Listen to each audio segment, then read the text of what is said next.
What's up guys, my name is Ace, and welcome back to The Breakdown. This is the series where I analyze subscriber gameplay to help you improve. In today's episode, we're going to be analyzing a safeguard gameplay on the map Infection from Daddyy. Let's get into it.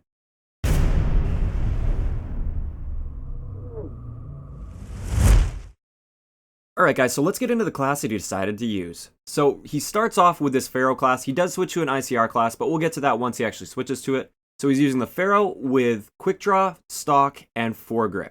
Now, those are pretty good attachments on the Pharaoh.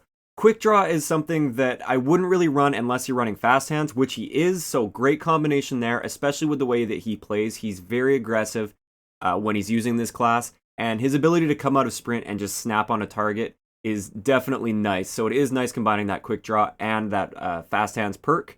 The foregrip on the Pharaoh is something that I usually wouldn't recommend. It's not the greatest. It does help you a little bit. I'm not saying it doesn't help you at all, but I just feel like it might be a wasted point, or actually two wasted points in this case, because he also needs a wild card for that last attachment. So I personally would have taken that off and gone for something like a launcher or something along those lines, but it is personal preference and it's not a terrible choice. It is still going to be helping him a little bit. For perks, he's running Ghost, which is awesome. This is like a stealthy sort of class, except when he's shooting his gun. And he is actually moving around enough that he is staying off the radar with Ghost, because a lot of people put Ghosts on and then they kind of camp and they're just constantly showing up on the radar anyway, so it's a waste, but he is not wasting it here.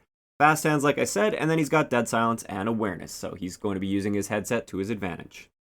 So let's get into the gameplay, and off the opening route here, he ends up a little bit behind all of his teammates, which I'm actually in this game. I think this is during one of my live streams he was playing with me. But he kind of sprints right out into the open here, and this is a really big danger zone right now. And I know I was right in front of him, or I think it was me that was right in front of him there, and it looked like maybe it could be clear, but it's still a very dangerous area, and I wouldn't just sprint out into that area blindly, kind of like he did. And he ended up taking shots from this enemy, and he got behind cover, but instead of staying behind the cover and healing up and kind of taking stock of the situation before making any sort of move, he just kept sprinting around that corner and right back out into the open, and he was picked off by the enemies. So, not the smartest move here. First off, I would have been more cautious approaching that area, even though I had teammates there. And second, I probably would have stayed behind that cover, at least for long enough to make some sort of a decision, like, do I challenge this guy, or do I just wait behind cover? What do I do? Instead, he just kept sprinting, and it got him killed. Now, as he comes off spawn and he starts approaching the enemy spawn area, one thing I really noticed with his gameplay when he's playing with the Pharaoh especially is he's sprinting around a lot of corners. He's being a little bit too aggressive sprinting around those corners. And even though he is running that Quick Draw and Fast Hands combination, it's still a good idea to prepare for enemies as you come around certain corners, especially when you expect that there might be enemies there. Like, even when he enters the church here, he does end up aiming down sight, but not until he's already in the room and completely exposed to any potential enemies. Now, there weren't any enemies there immediately, but if there was an enemy camping in that church, he probably would have been caught off guard and killed mid-sprint. So that's the biggest thing I noticed with your gameplay at first, is you're sprinting around corners a little bit too aggressively, and I'm not necessarily saying you should aim down sight and slowly walk around every single corner you go around or anything. Just be a little bit more cautious as you're coming around corners. You don't necessarily have to aim down sight, just be a little bit more ready. Now right here is a situation where he just bites off a little bit more than he can chew. He pushes too aggressively and he doesn't clear his way as he pushes up. And therefore, once he slides past here, he's got enemies behind him. And then now he's pinched between enemies that are behind him and enemies that are coming off of spawn. He's in a terrible situation here, and he just pushed a little bit too aggressively towards the enemy spawn. You want to make sure you clear your way up as you push to the enemy spawn, so that you only have to worry about enemies that are in front of you rather than the enemies that you ran past. Now, as he makes another push towards here, again, he's sprinting around corners, which I don't recommend, but we already covered that. Gets a nice kill right here, and then he immediately sprints out and goes to the right towards a robot. In this scenario here, you have to check towards the left, because that's where the enemies are coming off spawn, before going to the right. Any enemies that would be to his right now are very likely focused in the other direction. Their back is going to be turned to him. They're not even going to be thinking about him right now. If anything, it's the people on the left-hand side that he has to be worried about, because they're coming towards him, they're going to be facing him, and there is usually a steady flow of enemies coming off of spawn, and he knows that the enemy is spawning back there. So always check towards the more dangerous area where the enemies are more likely to be looking at you before moving on to the area where the enemies likely have their back to you. So after making a few more relatively unsuccessful pushes with the Pharaoh, he decides to switch it up and he's going to switch to the ICR, which I really like. That shows adaptation. He's realizing that against these enemies on this map in this particular game, that Pharaoh class and that playstyle just isn't working, so he's going to change it up to a completely different playstyle. And he does this very effectively, and this playstyle starts working out for him quite well. So this is the class that he switched to. It's an ICR class with the exact same perks that he had on his Pharaoh class. One thing you might notice is he's actually wasting 2 points for his class. Like you'll see he's only using 9 out of 10. And then he's also got the wild card for the extra attachment on his gun without actually having that attachment on his gun. But I think he probably just rushed this class. It happens to me sometimes too. You just rush that class and you don't get it finished before a game starts or something.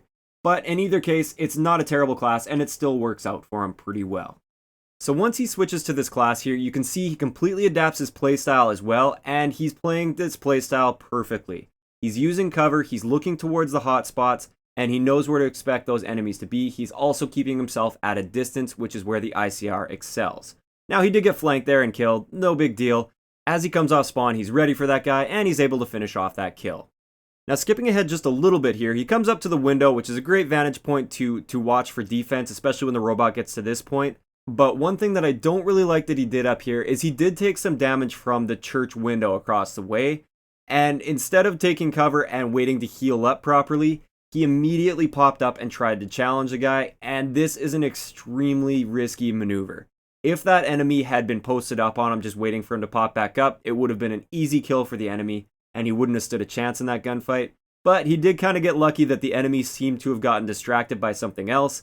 So he was able to pop up and he had excellent shots, really good accuracy there, and he was able to clean up that kill. Now getting into the beginning of the next round where we now have to escort the robot, I notice he does something that I see a lot of players doing and it's completely unnecessary. There are 4 people trying to escort this robot now. That's just too many. I would say at most you want 2 people escorting the robot, but even then, the robot moves at the exact same speed regardless of how many people are trying to escort it.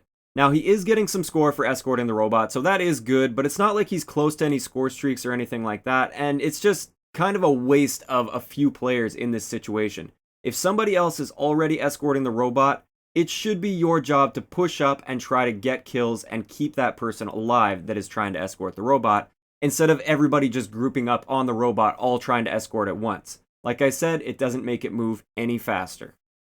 Skipping ahead a little bit more, I like what he did right here. You can see I'm right in front of him, and I decided to push to the right-hand side of the map towards the robot in this scenario. And to cover my back, or at least to try to cover my back, he went to cover the left-hand side of the map because he recognized on the mini-map that we had no teammates over there. And that was the perfect move. He's filling a hole that an enemy could potentially come through to get on all of our flanks and basically kill all of us. Right here is an excellent flank with poor execution. He stood out in the open instead of trying to use that cover that he had just to his right and in front of him. And he couldn't decide which enemy to shoot at, which is pretty common. In this scenario right here, the best idea is at least finish 1 kill. Finish your kill, then try to move on to the next one. Don't spray at everyone. Don't try to kill everyone, because in this scenario, I think he'd put a little bit of damage into everyone without actually killing anyone before he died. So focus on your kill, get your 1 kill first, then move on to the next kill. It can be very difficult to master this skill because these situations are a little bit scary and it's pretty easy to panic in these situations. Like, oh crap, there's a ton of enemies in front of me, and he kind of does it again right here. There's a ton of enemies, I don't know which one to shoot at, and he doesn't manage to finish his kill. So that's going to wrap it up for today's episode of The Breakdown, and I'm going to show his strong finish at the end here while I talk about this. I am not currently going to be accepting any new submissions for the gameplay right now, just because I have like 50 lined up that I haven't even had a chance to look at yet. So just be aware of that. I am not taking any new gameplays at the moment because I already have so many gameplays submitted to me. If you enjoyed the video, a like rating is always appreciated, and don't forget to subscribe for more if you haven't already. I'll talk to you guys next time.